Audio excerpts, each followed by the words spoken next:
Alright, magandang araw po sa inyong lahat mga ka-review at welcome back. Dito po sa ating munting channel Pinas News Review, kung saan re-reviewin po natin ang mga mahalagang balita dito sa Pilipinas, no? At eto nga mga ka-review, ilang top Chinese military official umaming takot sa nuclear war, handang isakripisyo si Xi Jinping. Nako po. Ang balitang ito po ay mula po sa ating paboritong PHTV. Yan mga ka-review, PHTV, subscribe nyo na po. Nasa description po ang full video link ng balitang ito. No? Bisitahin nyo na po at i-subscribe nyo. Yan mga ka-review, kung bago ka pa lang at di pa po nakapag-subscribe din dito sa ating munting channel, please don't forget to subscribe. Para updated ka po sa lahat ng ina-upload sa ating reaction video. At ito na nga mga ka-review, wag na po natin patagalin. Sama-sama at sabay-sabay po natin pakinggan, panoorin at bigyan ng aksyon ang balitang ito. Eto na po.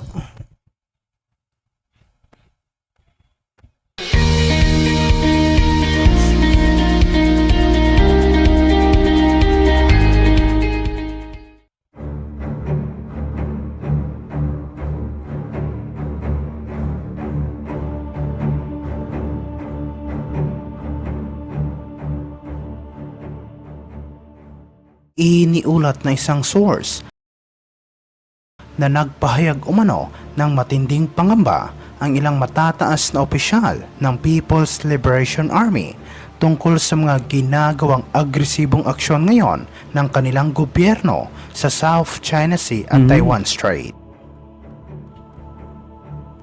Sinabi ng mga hindi pinangalanang Chinese military officials na nababahala sila dahil posible umunong tumaas lalo ang tensyon sa Indo-Pacific region at pwedeng humantong ito sa isang full-scale na digmaan. Ipinaliwanag nila na hindi umano malayong magkaroon ng isang nuclear war sa pagitan ng China at Estados Unidos kung magkakamali ang Chinese government sa mga ginagawang aksyon nito sa South China Sea at Taiwan Strait. Nako po. Ngunit sinabi ng mga opisyal na mayroon pa umano silang Kasi nga po mga ka-review, di ba? Wala namang bansa ang papayag na, di ba? Talagang hindi kay respeto, di ba? Walang bansang matutuwa. Kaya nga yung ibang bansa, yung mga iba't ibang bansa, buong mundo na siguro, di ba? Kumakampi sa Pilipinas. Kasi, di ba? Nasa ano po yan eh. Tapos, ayaw respeto ng China. Ang China talaga, puro pang bubuli lang naman ang ginagawa. Ayaw po ng ganun ng most of the country. Di ba? Kailangan magrespetuhan po tayo sa panahon ngayon. Kasi, hindi na po tayo yung dati pa. Di ba? Yung mga digmaan pa. Di ba? Iba na po yung labanan niya yun eh. No? Wala na pong ganun ngayon. No? Lahat na po magkakaibigan na. Kaya malaki pong gulo itong, di ba? Sa palagay niyo mga ka-review, malaki talagang gulo itong China na ito. Pag talagang sumiklab ito, gulo po ito.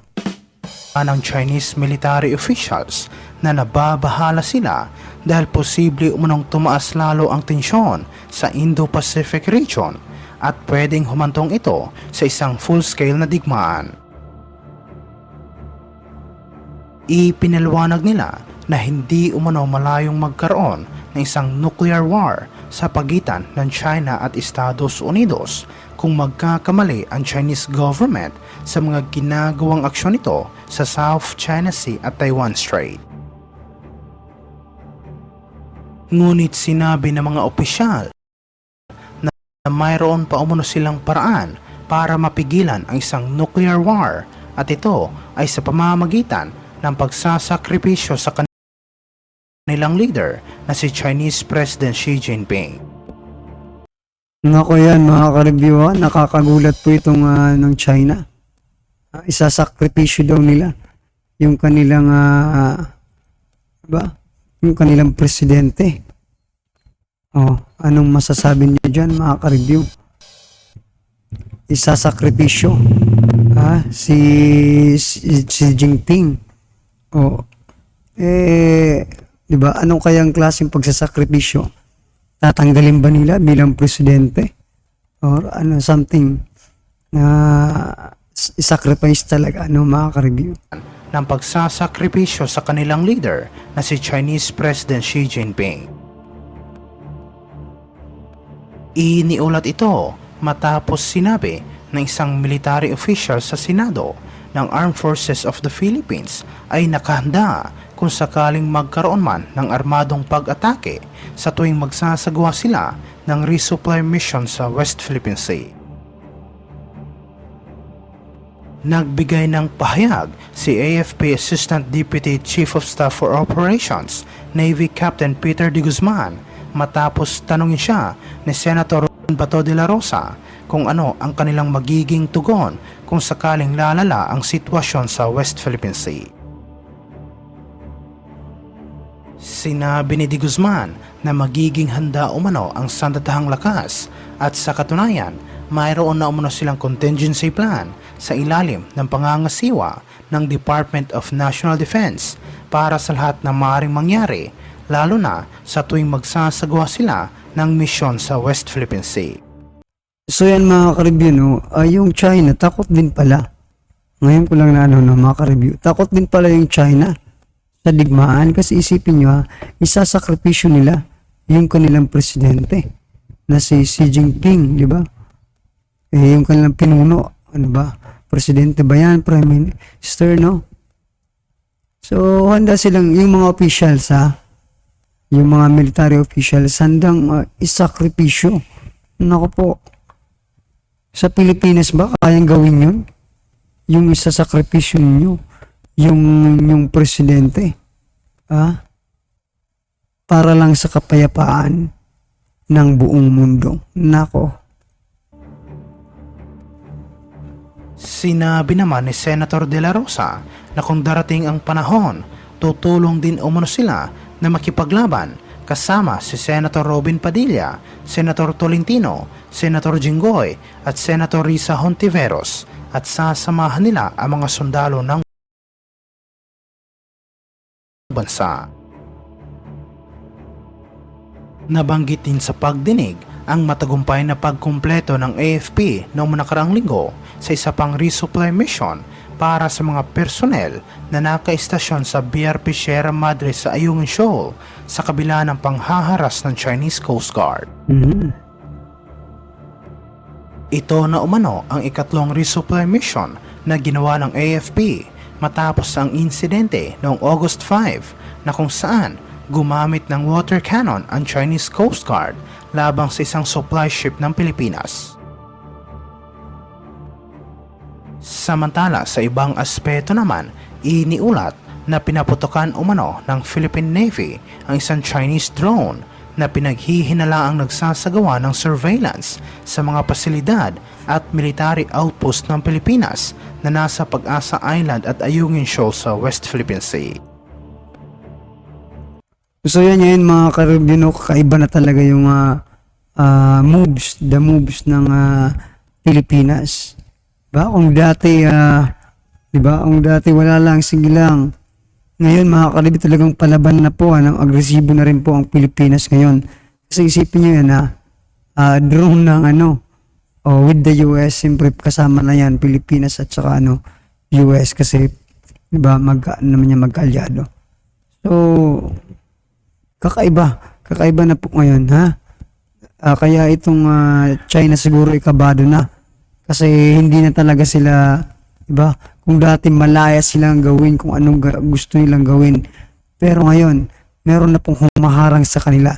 Nandiyan po ang ating mga Philippine Coast Guard at saka ang US Navy, no, na tumutulong po sa atin. Yan.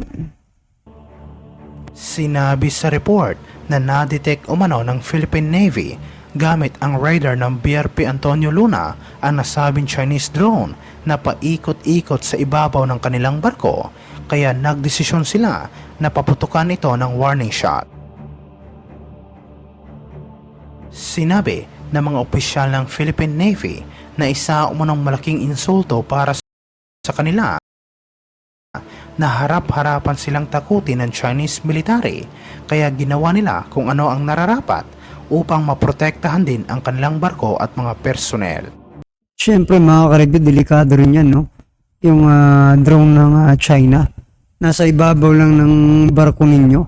So kitang-kita yung mga galawan ninyo dyan mga ka-review.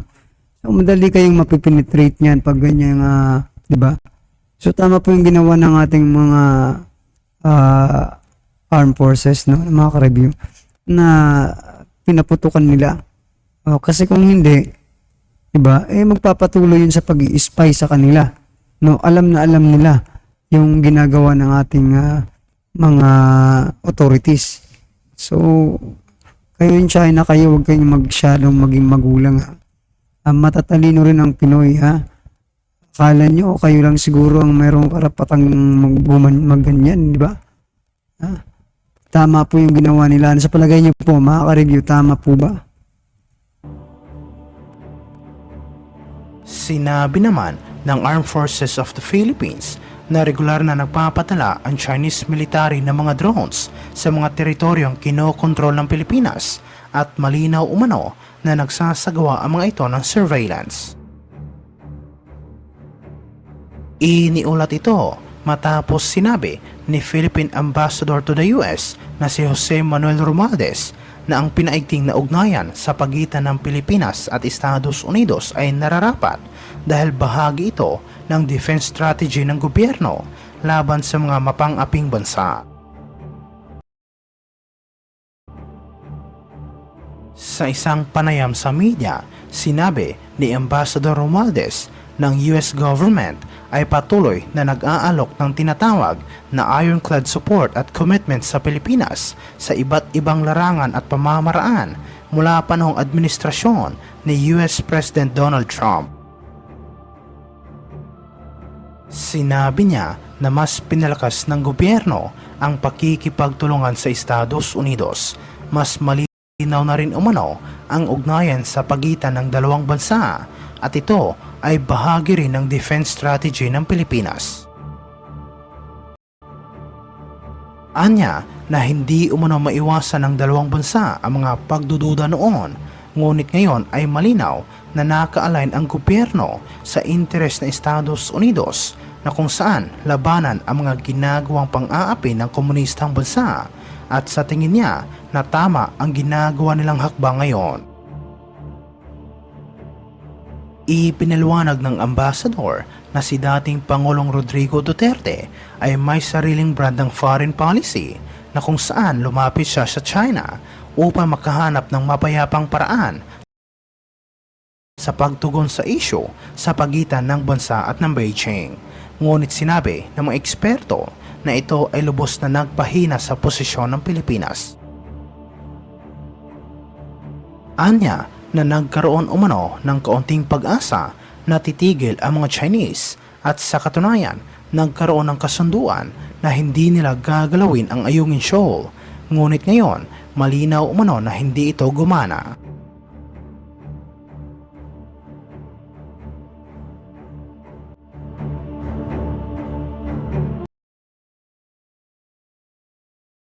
So yan mga ka-review, ano po ang inyong reaction dyan, ha? Dyan sa ilang top Chinese official umaming takot sa nuclear war at handang isakripisyo si Xi Jinping. Naniniwala po ba kayo dyan mga ka-review na, diba? Kasi parang, diba, kung ikaw, diba, kung si Presidente PBBM, diba, isakripisyo para lang sa kapayapaan ng buong mundo. Papayag po ba kayo? Gaya ng ginagawa ng ano. For example lang wag naman kayong wag kayong na advance, okay? For example lang naman na yung ginagawa ng ng Chinese military official nung isasakripisyo nila sa Xi Jinping, yung kanilang pinuno. Para lang sa kapayapaan ng buong mundo. So, yan. Palakpakan po natin kasi napakatapang po no, ng kanilang moves, no, ng kanilang the moves para sa kapayapaan. Yan po ba ay magagawa ng Pilipino, no? Para sa Pilipinas at sa kapayapaan ng buong mundo. For example lang naman, isakripisyo din natin si PBBM, wag naman sana, diba? Mga ka-review. Well, anyway, mga ka-review, naman pong reaksyon sa naging balitang ito. Mula po kay PHTV. Yan. Subscribe na po. I-comment nyo lang po ang yung mga reaksyon para at least alam po ng ating mga kababayan kung ano po ang nararamdaman sa issue ito.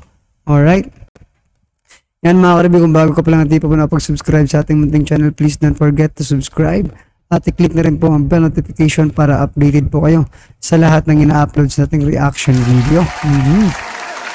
Palike and share na din po mga ka-review para mas marami po mga kababayan natin ang sa ibang bansa ang makapanood ng makabuluang balitang ito. Yan mga ka-review, nasa description po ang full video link ng balitang ito mula po kay PHTV. Yan. Maraming salamat po.